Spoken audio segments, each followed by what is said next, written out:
Hey guys, welcome back. This is Mike with AutoWay Collision here in Van Nuys with 3 locations to serve you. Today I want to talk to you about the things that you guys got to look out for when you buy a used car.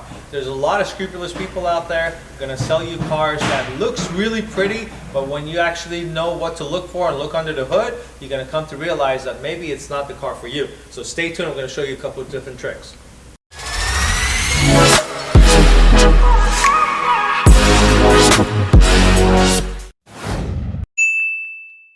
Today I want to show you a couple of different jobs that we have here in the shop that is not finished yet, but I want to show you the things that you can look out for when you're expecting a car before you buy it. So, for example, this Jeep right here, we're replacing with a brand new fender. But obviously, as you can see, these parts haven't been installed yet. But believe it or not, some shops will actually take the parts and quickly put them on, where you're going to see gaps like this here, gaps like this here. So you're going to see gaps here between the headlight and the fender. Sometimes you can see a gap between the bumper and the fender.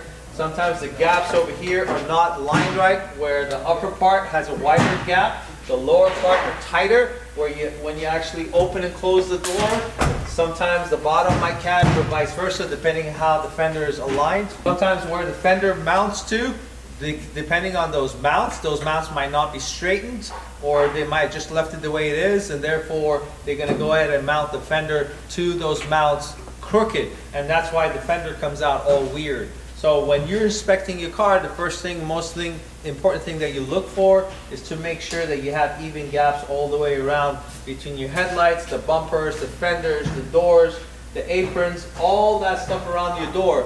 Those are good indications that maybe the car was touched, was repaired. The person who's selling it to you may or may not know that the vehicle may or may not have been involved in an accident or was previously repaired.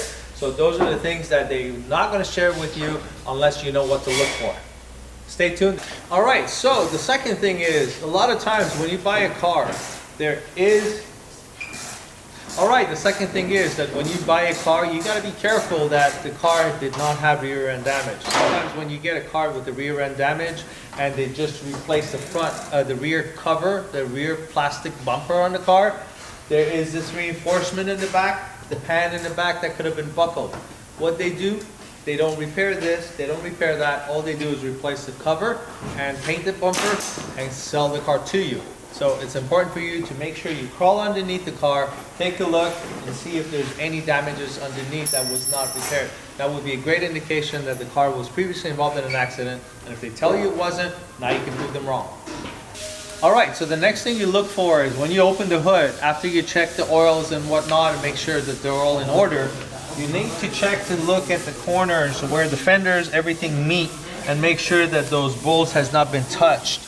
Take a look at the perimeter of the car. Take a look at how the bumper is mounted on, and visually take a look and see if things have been moved, has been touched, has been painted, and that will give you a good indication if that area of the car has been touched or repaired.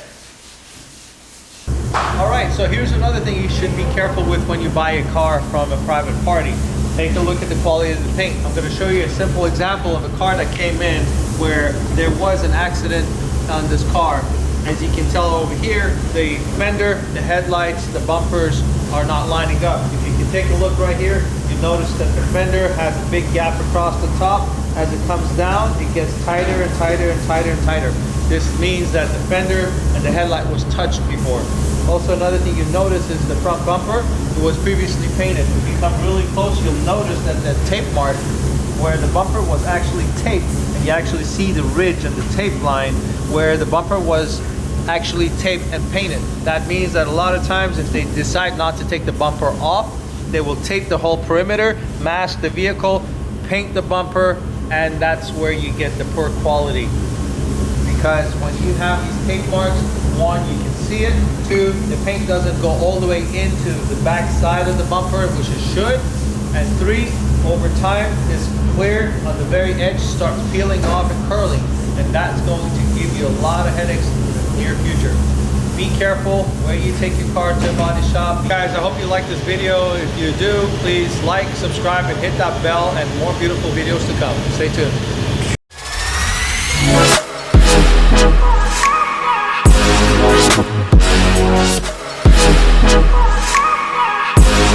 Bye.